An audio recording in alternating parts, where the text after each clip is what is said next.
सन 2010 में हरिद्वार में कुंभ मेला लगा था।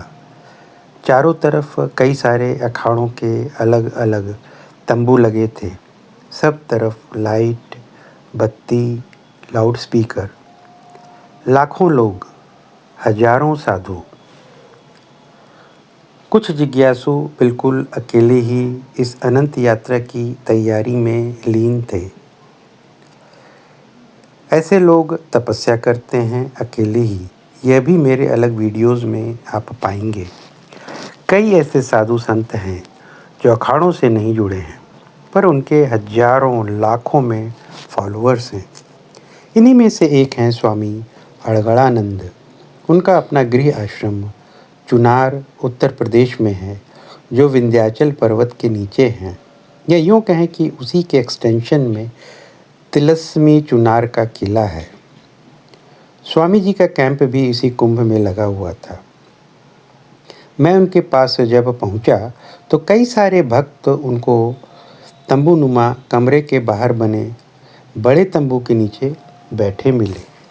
मुझे इनके एक खास शिष्य की वजह से शीघ्र दर्शन का मौका मिल गया।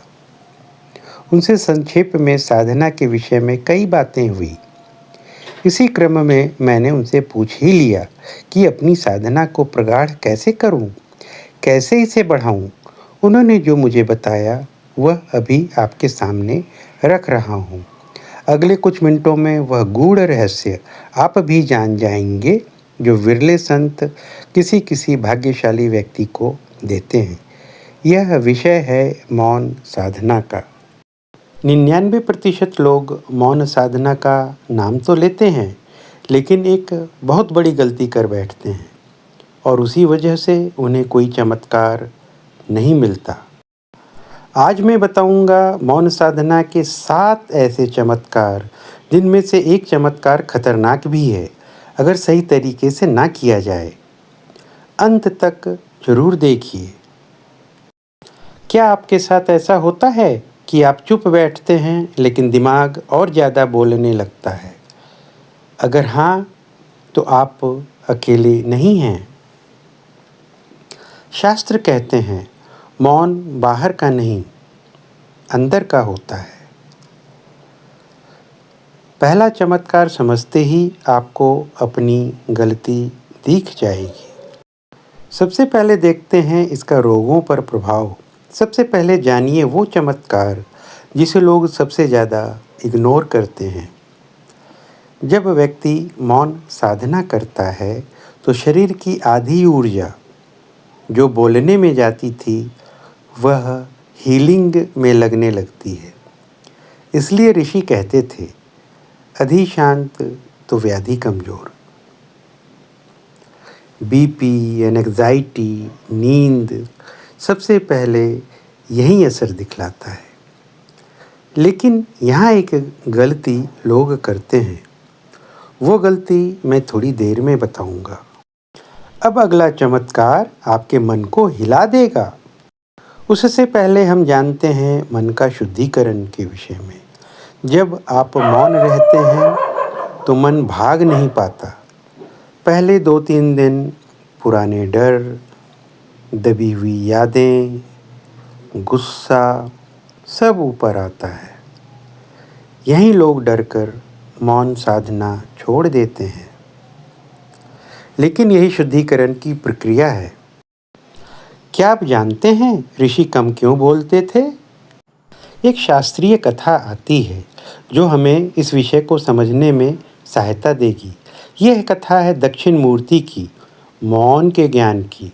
दक्षिण मूर्ति यानी शिव। 4 ऋषि भगवान शिव के पास पहुँचे। उन्होंने प्रश्न पूछे, लेकिन शिव मौन रहे।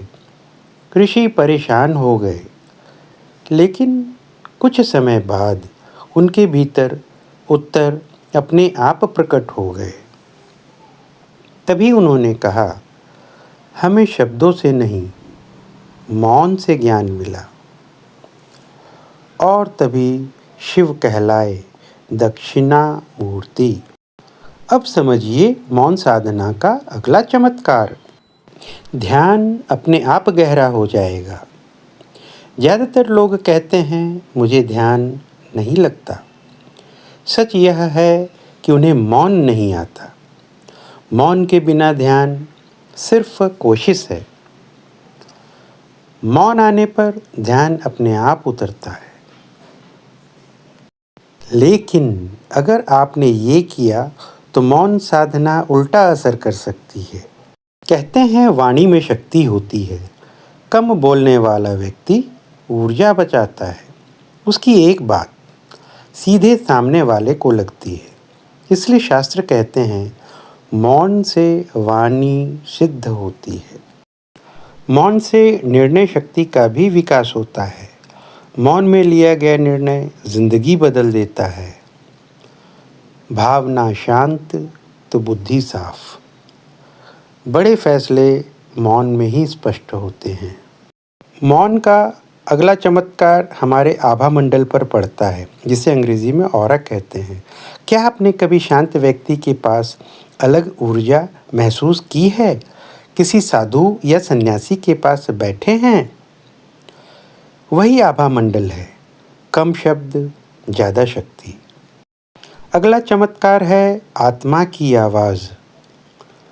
जब अंदर की आवाज़ तभी सुनाई देती है जब बाहर की आवाज़ मौन हो जाए, बंद हो जाए। यही आत्मज्ञान की शुरुआत है। अब वो गलती सुनिए जो 90% लोग करते हैं। पहला है ज़बरदस्ती मौन। दूसरा तनाव के साथ चुप बैठना। तीसरा एक्सपेक्टेशन रखना। याद रखें, मौन ढील से आता है, जोर से नहीं। अब सिंपल प्रैक्टिस आपको देता हूँ जो मैंने खुद शुरू में किया। 5 मिनट शांत बैठें, आँख बंद, श्वास पर ध्यान। कोई संघर्ष नहीं, बस देखना है अपने श्वास को। जो मौन को साध लेता है वह जीवन को साध लेता है। कमेंट में लिखिए मौन शक्ति और इस वीडियो को उस व्यक्ति तक पहुंचाइए जिसका मन अशांत है। ओम नमः शिवाय।